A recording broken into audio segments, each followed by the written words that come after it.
आज शाम से ही दिल बहुत परेशान था। रह रहकर बुरे बुरे ख्याल आ रहे थे। बेटा रोजाना देर से आता है, क्या फैक्ट्री में इतनी देर तक रहता है? सोच सोच कर ही दिमाग फटा जा रहा था। सावित्री जी अकेली ही रहती थी। उनका बस एक ही सहारा था, उनका बेटा। सावित्री जी के पति को गुजरे हुए 5 साल हो गए थे। पति के गुजरने के बाद बेटे ने कारोबार को अच्छी तरह से संभाल लिया था और फिर काम में इतना बिजी हुआ कि समय से घर आना ही भूल गया। सुबह निकल जाता और देर रात से घर आता और आते ही अपने कमरे में चला जाता। ना बात करता है, ना कभी पास बैठता है। मैं अकेली विधवा औरत पूरे घर में अकेले घूमती रहती हूँ। बेटा शादी कर लेता तो उसकी बीवी आ जाती तो मेरा वक्त अच्छे से कट जाता, लेकिन शादी को पता नहीं कब से कह रही हूँ, शादी करने के लिए भी तैयार नहीं है। ऐसे कब तक मैं अकेली अपनी जिंदगी काट दूंगी? पता भी नहीं कितने दिन की बची है। यह सब सोचते सोचते कब बेटे के इंतजार में घड़ी का कांटा रात के 12 को पार कर चुका था। बूढ़ी आंखों में जितनी नींद थी उससे ज्यादा अपने बेटे की चिंता, जो अक्सर अपने काम के चलते रात को देरी से आया करता था। माँ तो माँ होती है, यह जानते हुए भी कि बेटा देर से भले ही आता है लेकिन भूखा नहीं रहता, किसी पार्टी में या फिर खुद के ऑफिस में ही खाना खा लेता है, फिर भी बिना उसके घर पहुँचे उनका एक भी दाना अपने पेट में नहीं डालती थी, इस उम्मीद में कि खाने की टेबल पर समय बिता सके और अपने अकेलेपन को दूर कर सके। बेटा वह भी कुंवारा और पति भी उनको अलविदा कह गए। उनका बेटा भी दिन और रात का ज्यादातर समय बाहर ही बिताने लगा। हाँ, एक काम वाली बाई शीला काम करती, लेकिन वह बेचारी भी क्या करती, उसे और जगह पर भी काम पर जाना होता, इसलिए वह भी उन्हें ज्यादा समय नहीं दे पाती। अब रात के 2 बज चुके थे। माँ अभी भी बेटे का इंतजार कर रही थी। दरवाजे की घंटी बजी। उन्होंने दरवाजा खोला। बेटा फट से घर के अंदर घुस गया। माँ ने उसे डांटते हुए कहा, आज फिर से लेट। बेटा चिढ़ते हुए बोला, क्या मुझे शौक है, जरूरी मीटिंग थी। माँ बोली, अच्छा चल खाना खा लो, तेरे पसंद की सब्जी बनाई है मैंने। बेटा फिर ऊंची आवाज में बोला, माँ तुमसे कितनी बार कहा है मेरा इंतजार मत किया करो, खाना खाकर सो जाया करो, क्यों खुद को और मुझे परेशान करती हो? बेटे के मुंह से आ रही शराब की दुर्गंध को पहचानकर माँ बोली, तू शराब पीकर आया है, तुझे शर्म नहीं आती क्या? बेटा चिल्लाकर बोला, हाँ तो कौन सा पाप कर दिया? मैंने चुपचाप खाना खाओ और सो जाओ, आपकी बकवास सुनने के लिए वक्त नहीं है। वह अपने बेडरूम में चला गया और सीधे जाकर बेड पर लेट गया।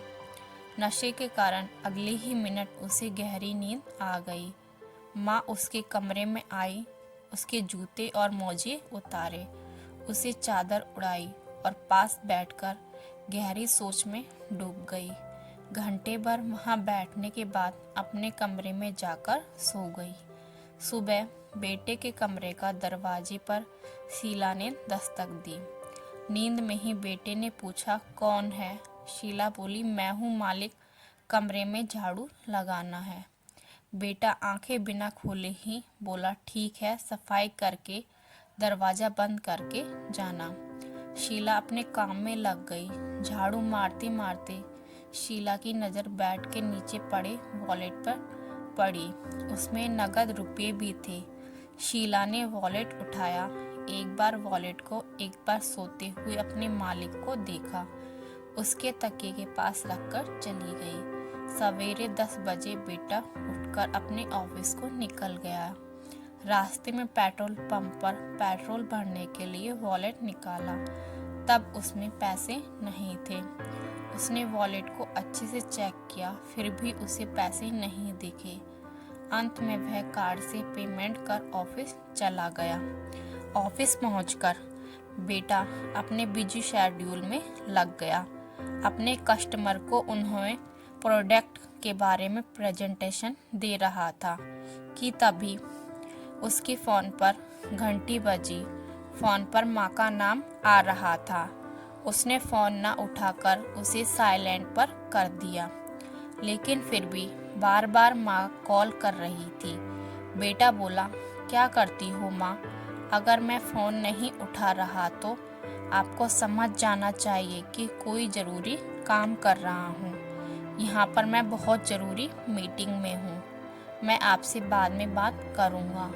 माँ बोल रही थी कि बेटा, लेकिन एक बार डॉक्टर, पर बेटा बिना उसकी बात पूरी सुने फ़ोन कट कर दिया और फिर से अपने काम में लग गया। माँ को जैसे ऐसे बर्ताव की आदत पड़ गई थी, पर दुख साफ देखा जा सकता था। माँ ने शीला से रजाई को उड़ा देने के लिए कहा। सुबह से ठंड लग रही है। शीला ने माँ को रजाई उड़ाई और थोड़ी देर तक उनके पैर दबाती रही। फिर जब शीला जाने लगी तो पूछा, आपको और कुछ चाहिए?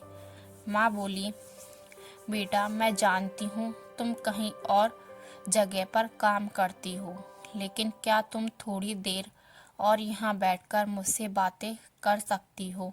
शीला बोली, हाँ माँ जी, क्यों नहीं। वह वहीं पर बैठकर माँ से बातें करने लगी। अगले दिन बेटे का पार्सल आया। पैसे देते समय बेटे ने अपना वॉलेट खोला, पर पाया कि इस बार भी वॉलेट में पैसे नहीं हैं। बेटे ने यूपीआई से डिलीवरी बॉय को पेमेंट कर दिया। माँ के पास जाकर बेटा गुस्से में कहने लगा, देखो, इस बार को ये लेकर यह चौथी बार हो गया है कि मेरे वॉलेट में एक भी रुपया नहीं है। माँ बोली, शीला ऐसा नहीं कर सकती, यह बहुत अच्छी लड़की है। बेटा बोला, माँ तुम्हारे पैर दबाकर और तुम्हारे साथ चिकनी चुपड़ी बातें करके तुम्हें फंसा लिया है, इसलिए तुम्हें वह अच्छी ही नजर आएगी। तुम्हारे सामने दूध का दूध और पानी का पानी कर ही देता हूँ। कहकर बेटे ने शीला को आवाज लगाई और वहां पर आने के लिए कहा। मालिक की इतनी ऊंची आवाज से शीला दौड़ती हुई वहां आई। उसने तुरंत शीला पर आरोप लगाते हुए कहा, अगर तुम्हें किसी चीज की या पैसों की जरूरत ही थी तो मुझसे कह दिया होता, मैं तुम्हें दे देता। चोरी करने की क्या जरूरत थी? शीला को पहले कुछ समझ में नहीं आया कि फिर जब वह समझ पाई कि उसको चोर कहा जा रहा है, तब वह बोली, मैंने ऐसा कुछ भी नहीं किया है। मालिक, अच्छा तो पुलिस बुला लेता हूँ, वही अब सच सामने लाएंगे, बेटे ने गुस्से से कहा। शीला माँ की तरफ देखने लगी।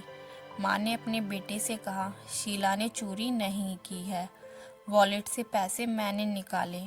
बेटे ने कहा, माँ तुम उसे बचाने की कोशिश मत करो, मैं उसको बचाने की कोशिश नहीं कर रही हूँ, बल्कि वही कह रही हूँ जो सच है। बेटा आवाज़ थोड़ी धीमी करते हुए बोला, तुम्हें ऐसा करने की क्या जरूरत थी? माँ तुम मुझे बोल देती, क्या मैं तुमको पैसा नहीं देता? तुमसे कुछ भी बोलने के लिए तुम यहाँ पर रहते ही कब हो? जब सामने आते हो तो सोने चले जाते हो, और जब फ़ोन करती हूँ तो बिना बात के ही फ़ोन काट देते हो। अब तो तुमसे बात करने के लिए भी मुझे तुम्हारे ऑफिस में अपॉइंटमेंट लेनी पड़ती है, तब जाकर मेरा फ़ोन तुम तक ट्रांसफ़र किया जाता है। जितने पैसे घर खर्च के लिए तुम देते हो, वह तो घर खर्चे में ही खत्म हो जाते हैं। उसके अलावा भी कई खर्चे हैं जिनके बारे में तुम नहीं जानते। आजकल मैं कितनी बार बीमार हो जाती हूँ, तब शीला ही मुझे डॉक्टर के पास ले जाती है और मेरी दवाइयाँ लाती है और बेचारी अपनी दूसरी जगह का काम छोड़कर मेरे कहने पर साथ समय बिताती है, जिससे मेरा अकेलापन थोड़ा कम हो जाता है। तो मेरा भी फर्ज बनता है उसे उसकी एक्स्ट्रा सर्विस के लिए एक्स्ट्रा पैसे दूं। इसलिए मैंने तुम्हारे वॉलेट से पैसे निकालकर उसे दे दिए हैं। काश मैं तुम्हारे पैसों की जगह तुम्हारा समय चुरा पाती। मुझे तुम्हारे पर्स को छूने की कभी भी जरूरत ही ना पड़ती।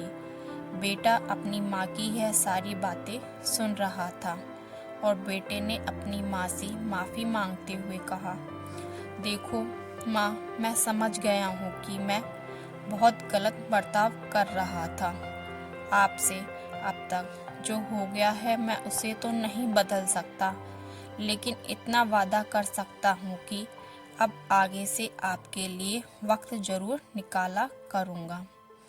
माँ आँखों में आंसू लिए बोली, बेटा मैं तुमसे कब से कह रही हूँ कि तुम शादी कर लो। तुम्हारी बीवी आ जाएगी तो मेरा अकेलापन दूर हो जाएगा और तुम्हें भी घर की जिम्मेदारियाँ का एहसास होगा। ठीक है माँ, आप जैसा कहो। आप मेरे लिए कोई अच्छी सी लड़की देखो, मैं शादी करने के लिए तैयार हूँ। सच बेटा, माँ खुश होकर बोली। माँ सुनकर बहुत खुश हो जाती है और कहती है, ठीक है, कोई अच्छी सी लड़की देखूंगी। अगले ही दिन से माँ लड़कियों की तलाश शुरू कर देती है और माँ को पिंकी नाम की एक सुंदर सुशील लड़की पसंद आ जाती है। बेटे को भी लड़की बहुत पसंद आती है। जल्द ही दोनों की धूमधाम से शादी कर दी जाती है और शादी होने के बाद माँ बहुत खुश हो जाती है। उस घर में तो जैसे रौनक आ जाती है।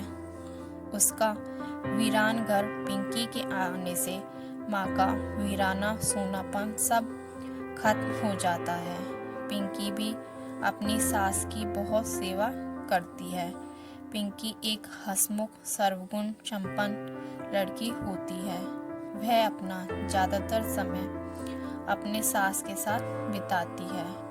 बेटा भी अब टाइम से घर आने लगता है और माँ के पास बैठने लगता है और माँ से ढेर सारी बातें भी करता है। माँ की वीरान जिंदगी में तो जैसे खुशियाँ ही खुशियाँ आ जाती हैं। यह सब देखकर मन की आंखों से वह भगवान का धन्यवाद करती है। तेरा बहुत बहुत धन्यवाद है कि तुमने मुझे यह दिन दिखाया।